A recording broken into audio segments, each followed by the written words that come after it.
سب سے پہلی بات ہے کہ ہمیں تو اپنے ہیروز چینج کرنے پڑیں گے. دنیا نے اپنے ہیروز بدل کر انٹرپرینیورز کو ہیرو بنایا ہے. ہم تقریروں میں سوشل میڈیا پہ بل گیٹس کی بات کرتے ہیں, ایلن میکس کی بات کرتے ہیں, تو یہ وہ انٹرپرینیورز ہیں جو ہیرو ہیں, جو دنیا کے اندر اب سارے کام کر رہے ہیں جو گورنمنٹیں کرتی تھی.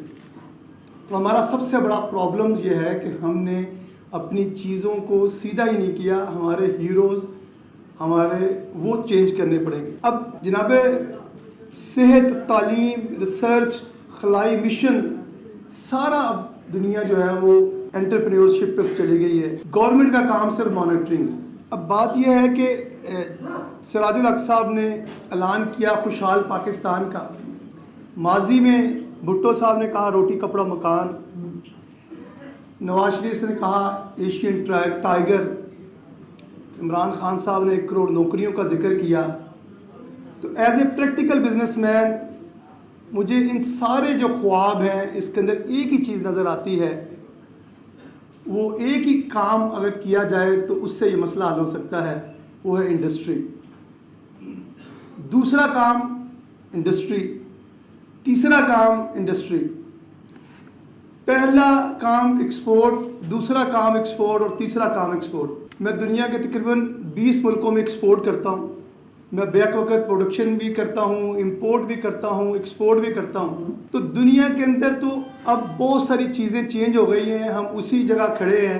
اب ستم ظریفی یہاں یہ ہے کہ ہم نے ہاؤسنگ کو انڈسٹری پر ترجیح دی. بینکوں کا جو قرضے کی ریشو ہے وہ ہاؤسنگ کی طرف شفٹ کی. ہمارے اوورسیز پاکستانی جو ہمارا مان ہے, ہماری جان ہے, ان کے بلینز ڈالرز ہم نے ہاؤسنگ کے اندر جو ہے ان پلاٹوں کے اندر دفنا دیے. کرپشن, بلیک منی, ساری چیزیں اس وقت ہاؤسنگ میں.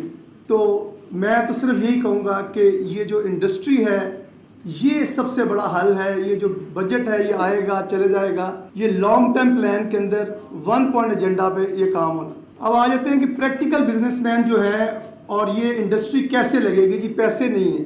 میں لاہور چیمبر کے 30,000 ممبرز کی ایگزیکٹو کمیٹی کے اندر لوگوں کے سے ملتا ہوں, کام کر رہا ہوں. بہت سارے بزنس مین کے ساتھ ہمارا جوائنٹ وینچر ہے. سب سے قیمتی آدمی, سب سے زبردست آدمی جو اس وقت ہے وہ آپ کا لوکل مینوفیکچرر ہے. سراج صاحب پچھلے 25-30 سال میں 20% ٹوٹل GDP کا جو حصہ ہے انڈسٹری کا اور 72% ٹیکس دیتے ہیں. یہ انڈائریکٹ ٹیکس کے علاوہ میں کہہ رہا ہوں اگر ہم نے انڈسٹری کو پروموٹ کر لیا, اگر ہم نے لوکل پہلے سب سے پہلے ہم جائیں گے جی ہم باہر سے لوگوں کو لے کے آئیں. اور پاکستان جو اس مشکل حالات میں جس نے اس دہشت گردی کے اندر اپنی انڈسٹری کو چلایا, سب سے پہلے آپ اس کو اعتماد دیں. میں آپ کو دعوے کے ساتھ کہتا ہوں اس کا باہر بھی پیسہ پڑا ہے, اس کا تجوریوں میں بھی پڑا ہے, اس کا بینکوں میں بھی پڑا ہے. تو سب سے پہلے لوکل انڈسٹری جو ہے, لوکل انڈسٹریلسٹ ہے, اس کو آپ اعتماد دیں, اس کو پالیسی دیں, اس کو مراد دیں تو انڈسٹری لگ جائے گی. دوسرا جو ہے وہ بہت اہم چیز ہے کہ اب پاکستان کی بینکنگ سیکٹر کو بھی اس طرف آنا ہے کہ جو ساری اس کی توجہ ہاؤسنگ کے اوپر اور دوسری انڈسٹریز پہ ہے اس کو صرف انڈسٹری کے اوپر 50%. اور میں یہاں ایک اور چیز بہت کلیئر کر دوں کہ SME جو 50% بینک کا جو قرضے کی ریشو ہے, جو اس کا بجٹ ہے وہ 50% SME پہ لگا دیں. آپ کے چھوٹے جو بزنس مین ہیں, جو اسمال میڈیم انٹرپرائزز ہیں, وہ بہت جلدی بہت اچھے رزلٹ دے سکتے ہیں. سمندر پار پاکستانیوں سے میں ملتا ہوں. ابھی میں پچھلے ہفتے تھائی لینڈ میں تھا. بہت سارے بزنس مین پاکستان سے ان حالات سے تنگ آ کے وہاں انہوں نے انڈسٹری لگائی. ان سے میری ملاقاتیں ہوئیں. تھائی چیمبر کے جو تھے ان سے میری ملاقات ہوئی. تو وہ کہتے ہیں کہ ہمیں عزت دیں, ہمیں تکریم دیں, ہمیں قانون سازی دیں, ہمیں تحفظ دیں. ہم پاکستان کے اندر آ کے انڈسٹری لگانے کے لیے تیار ہیں. اب بہت بڑا ایشو ہے جو ہم کہتے ہیں ایکسپورٹ. میں خود ایکسپورٹر ہوں. تو خام مال کا ایک ذکر آتا ہے کہ جی خام مال جو ہے وہ ہمیں یہاں را مٹیریلز نہیں ہے, تو اس کو تو وہ بڑا آسان ہے کہ آپ خام مال کا جتنا ہے اس کی ابھی جہاں اتنی مشکلات ہیں, میں آپ کو ایک چھوٹی سی مثال دے کے سمجھانے کی کوشش کرتا ہوں کہ پچھلی گورنمنٹ نے ٹائلز کے اوپر پابندی لگائی کہ امپورٹ جو ہے نا اس کی نہیں ہو سکتی, اور اس کے اوپر بہت زیادہ انہوں نے ریٹس رکھا. تو اس وقت آپ کو سن کر خوشی ہوگی کہ چائنا جو پاکستان کو سب سے زیادہ ایکسپورٹ کرتا تھا ٹائل، اس کی 3 فیکٹریاں فیصل آباد، خوشاب، ادھر آ کے وہ چائنیز بھاگے آئے ہیں اور آ کے انہوں نے یہاں ٹائلیں لگائیں اور لوکل مینوفیکچرنگ شروع ہو گئی. اس سارے کام کے اندر اگر صرف جماعت اسلامی ہی انڈسٹری کو لگانے کے مشن کے اوپر چل پڑے تو میں کہتا ہوں 5 سے 10 سال کے اندر ہم جو 20% GDP کا حصہ ہے اس کو اٹھا کے اگر ہم صرف انڈسٹری کو 40% پہ لے جائیں، ہماری ایکسپورٹ بھی بڑھ جائے گی، ہمارا ریونیو بھی بڑھ جائے گا اور ہماری ہر چیز بڑھ سکتی ہے. دوسرا پوائنٹ جو میں بڑا ضروری سمجھتا ہوں وہ ہے IT سیکٹر.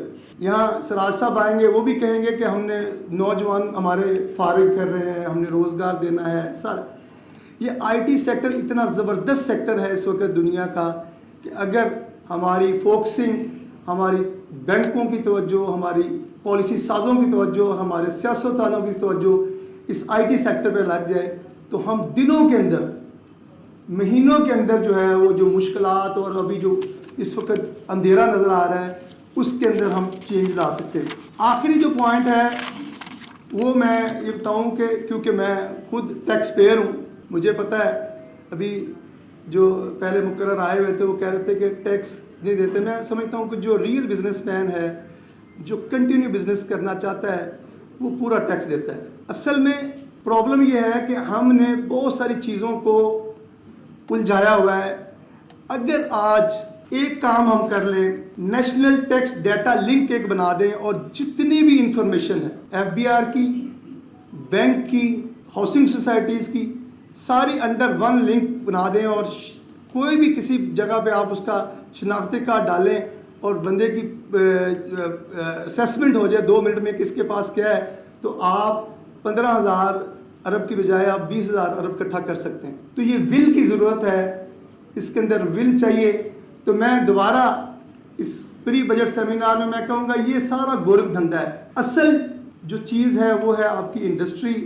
اگر ہم نے اپنے جو ہے ہیروز کو نہ بدلا، ہم نے جو بزنس مین کو اس کو گلیمرائز نہ کیا، ہم نے اپنے انٹرپرینیورز کو اس طرح عزت اور تکریم نہ دی، تو پھر ہم اسی طرح بحثیں کرتے رہیں گے اور یہ جو ہے باتیں کرتے رہیں گے. اصل میں سب سے اہم چیز ہے کہ ہم اپنی انکم بڑھانے کی زیادہ کوشش کریں بجائے کہ ہم اپنے اخراجات کی طرف توجہ دیں. جب ہماری انکم بڑھے گی تو پھر ساری چیزیں ٹھیک ہو جائیں گی. بہت شکریہ.